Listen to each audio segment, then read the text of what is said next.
ये है हमारा मैक्रो इकोनॉमिक्स 12th स्टैंडर्ड का लेक्चर और आज हम डिस्कस कर रहे हैं domestic income and national income. Previous lecture में लेक्चर 1 में हमने नेशनल इनकम को समझा था। आज हम डोमेस्टिक इनकम पे गौर करेंगे। ये हमारा सेकेंड लेक्चर है चैप्टर 3 का। तो देखो इनकम तो सेम ही आ रहा है। सबसे पहले शुरू कहाँ से कर रहे हैं? इनकम तो हमारे पास सेम ही आ रहा है, यानी कि हम फैक्टर इनकम की ही बात कर रहे हैं। ऐसी इनकम जो फैक्टर सर्विसेज प्रोवाइड करके फैक्टर पेमेंट के रूप में मिली है, उन्हें हमने क्या नाम दिया था? Factor income. तो डोमेस्टिक इनकम में भी फैक्टर इनकम है, नेशनल इनकम में भी फैक्टर इनकम है। तो बेसिकली नेशनल इनकम और डोमेस्टिक इनकम में फर्क किस चीज़ का है? जब हम ये पता करना चाहते हैं तो सबसे पहले हमें क्या पता होना चाहिए कि किसी भी कंट्री की डोमेस्टिक टेरिटरी क्या है। डोमेस्टिक टेरिटरी एक ऐसी जगह है जहां पर गवर्नमेंट अपना कंट्रोल प्रैक्टिस करती है। जब हम ये बात सुनते हैं तो दिमाग में एक आइडिया फॉर्म होता है कि जितनी भी ये बाउंड्री लाइन दिख रही है इसके अंदर गवर्नमेंट का कंट्रोल चलता है, तो ये इंडिया की डोमेस्टिक टेरिटरी है। लेकिन डोमेस्टिक टेरिटरी का मतलब इन बाउंड्री से कुछ ज़्यादा है।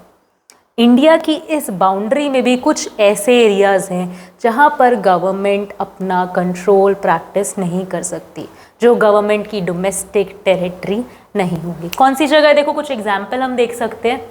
सबसे पहले हम बात करते हैं, ये हमारा इंडिया है। इंडिया में समझ लो यहाँ पे कहीं दिल्ली है।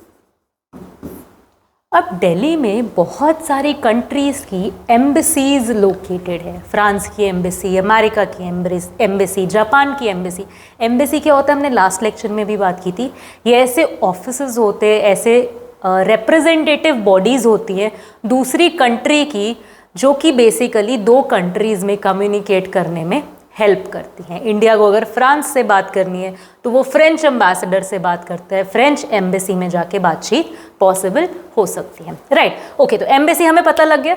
तो जो यहाँ पर दिल्ली में फ्रांस की एम्बेसी बनी होगी वो इंडिया की डोमेस्टिक टेरिटरी नहीं है। दो वो दिल्ली के अंदर है पर उस पे गवर्नमेंट का कोई कंट्रोल नहीं है, फ्रांस का कंट्रोल है। इसी तरीके से जो इंडिया की एम्बेसी अमेरिका में खुली हुई है वहाँ पर अमेरिका का कोई कंट्रोल नहीं है। कंट्रोल किसका चलेगा? इंडिया का। तो इंडिया की एम्बेसी जो फ्रांस में है वो इंडिया की डोमेस्टिक टेरिटरी है। क्या मतलब समझ में आया? हाँ देखो लिखा भी यही हुआ है, डोमेस्टिक टेरिटरी और economic territory is the geographical territory. ऐसा एरिया है जहाँ पर administrated by a government within which persons, goods and capital circulate freely। किसको बात बिल्कुल समझ में आ रही है? हाँ या ना? डोमेस्टिक टेरिटरी समझ आ गई। तो बेसिकली अभी डोमेस्टिक टेरिटरी का सिग्निफिकेंस क्या है नेशनल इनकम और डोमेस्टिक इनकम को सेपरेट करने में, अब उस पर बात करते हैं। डोमेस्टिक टेरिटरी के अंदर जनरेट हुई इनकम का नाम हम रख देते हैं डोमेस्टिक इनकम। अच्छा, तो नेशनल इनकम डोमेस्टिक टेरिटरी में जनरेट नहीं होती क्या? नेशनल इनकम डोमेस्टिक टेरिटरी में तो जनरेट हो सकती है, लेकिन कई बार बियॉन्ड डोमेस्टिक टेरिटरी भी नेशनल इनकम जनरेट हो सकती है अगर हमारा नॉर्मल रेजिडेंट डोमेस्टिक टेरिटरी के बाहर है। याद करो क्या पढ़ा था हमने कि जो नेशनल इनकम है वो नॉर्मल रेजिडेंट द्वारा अर्न की गई फैक्टर इनकम है। अब नॉर्मल रेजिडेंट चाहे डोमेस्टिक टेरिटरी के अंदर हो चाहे अब्रॉड में हो, हमें उस बात से कोई दिक्कत नहीं है, कहीं भी हो सकता है। लेकिन जो डोमेस्टिक इनकम है वो सिर्फ डोमेस्टिक टेरिटरी के अंदर ही कैलकुलेट की जाएगी। अब हमें मैटर नहीं करता कि डोमेस्टिक टेरिटरी के अंदर नॉर्मल रेजिडेंट है या फिर नॉन रेजिडेंट है, हम सबकी इनकम क्या कर लेंगे? उठा लेंगे। किसको कुछ कुछ बात समझ में आ रही है? देखो पॉइंट पढ़ते बिल्कुल क्लियर हो जाएगा। डोमेस्टिक इनकम क्या है? Factor income generated within domestic territory. Domestic territory के अंदर जनरेट होने वाला income of a country no matter by हुम।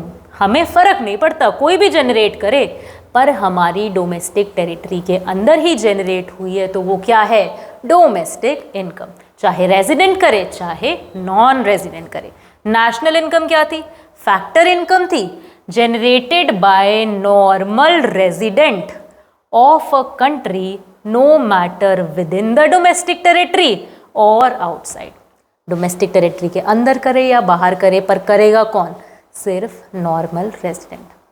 किसको बात समझ में आ रही है? हाँ या ना? क्लियर हो रहा है? अच्छा, तो बेसिकली हम क्या बोल सकते हैं कि डोमेस्टिक इनकम में और नेशनल इनकम में किस चीज़ का फ़र्क है? हम बोल सकते हैं किस चीज़ का फ़र्क है? Net factor income from abroad का फ़र्क है। देखो कैसे, अभी समझा देती हूँ। हमने क्या बोला? जो हमारा डोमेस्टिक इनकम है इसमें क्या है? नॉन रेजिडेंट्स की इनकम भी ऐड है और हमारे नॉर्मल रेजिडेंट्स की इनकम भी ऐड है। लेकिन जब हमें नेशनल इनकम निकालना होगा तो हमें क्या चाहिए? हमें सिर्फ नॉर्मल रेजिडेंट चाहिए, नॉन रेजिडेंट नहीं चाहिए। तो नॉन रेजिडेंट की इनकम को हम क्या कर देंगे? माइनस कर देंगे डोमेस्टिक टेरिटरी में से। और यहाँ पर फिर जो इनकम का अमाउंट आया उसमें एक चीज़ मिसिंग है। जो इनकम नॉर्मल रेजिडेंट ने हमारी डोमेस्टिक टेरिटरी के बाहर कमाई है उसको हम क्या कर देंगे? ऐड कर देंगे। ये जो माइनस और ऐड का प्रोसेस है इसका एक नाम क्या रख दिया है? Net factor income from abroad. बोलो किसको बात समझ में आ रही है? हाँ या ना? लिखा क्या है? Factor income earned by our residents in the rest of the world या from the rest of the world minus factor income earned by non resident of our domestic territory. हमारी डोमेस्टिक टेरिटरी के अंदर जो भी factor income non resident ने कमाया उसे minus कर दिया और जो हम कमा के लाए दुनिया भर से उसे हमने प्लस कर दिया। क्या बोल सकते हैं? Net factor income from abroad is equals to, हम क्या ऐड कर देंगे? फैक्टर इनकम फ्रॉम अब्रॉड, जो हम अर्न करके लेके आए उसे ऐड कर देंगे, माइनस क्या कर देंगे? Factor income to abroad. FIFA minus FITA. किसको बात समझ में आ रही है? हाँ या ना? बेसिकली अगर हम इसको क्या करते हैं? डोमेस्टिक में ऐड कर देते हैं तो हमारे पास नेशनल इनकम आ जाएगी। इसको नेशनल में से माइनस कर देते हैं तो हमारे पास डोमेस्टिक इनकम आ जाएगी। अभी उसको भी देख लेते हैं। देखो क्या हुआ है, हमें क्या करना है? डोमेस्टिक इनकम से नेशनल इनकम पे जाना है। तो हमने क्या किया? Net factor income from abroad को प्लस कर दिया। बेसिकली देखो हमने यहाँ पे क्या किया? नेट फैक्टर ऑफ इनकम क्या था? Factor income from abroad minus factor income to abroad.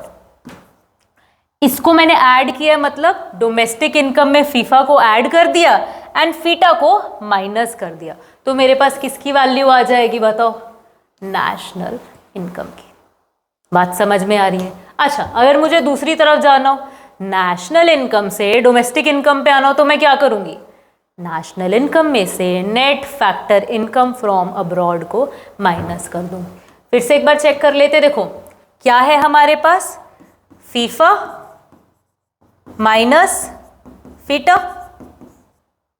जब मैं ये ब्रैकेट को ओपन करूंगी तो नेशनल इनकम जो हमारे पास है उसमें से मेरा फीफा यानी कि फैक्टर इनकम फ्रॉम अब्रॉड, जो बाहर कमाए गए हैं पैसे, वो माइनस हो जाएंगे। और फैक्टर इनकम टू अब्रॉड, जो नॉन रेजिडेंट ने हमारे देश में पैसा कमाया, वो फिर से क्या हो जाएगा? ऐड बैक हो जाएगा इनकम में। तो मेरे पास नेशनल इनकम से क्या आ जाएगा? Domestic income. बोलो किसको बात समझ में आ रही है? हाँ या ना? क्लियर हुआ हमें बेसिकली कि डोमेस्टिक इनकम का जो टॉपिक है वो नेशनल इनकम से अलग किस बेसिस पे, क्या सेपरेट करता है हमारी डोमेस्टिक इनकम और नेशनल इनकम को? Net factor income from abroad, NIFA। बिल्कुल इतनी बात क्लियर हो गई। नेक्स्ट लेक्चर में आगे बढ़ेंगे, होपफुली इतना क्लियर हुआ होगा। एंड बुक रीडिंग ज़रूर एक बार चैप्टर्स को देते जाइए, टॉपिक्स को देते जाइए, साथ साथ अपने नोट्स अपनी लैंग्वेज में, कंफर्टेबल लैंग्वेज में बनाते जाइए, ताकि हमें पेपर टाइम इन चीज़ों का स्ट्रेस ना लेना पड़े। जो छोटी छोटी चीज़ें हम समझ लेते हैं ना, इनके साथ साथ आप नोट्स प्रिपेयर कर लीजिए। मिलेंगे जल्दी नए लेक्चर्स के साथ, तब तक के लिए have a good day, keep learning.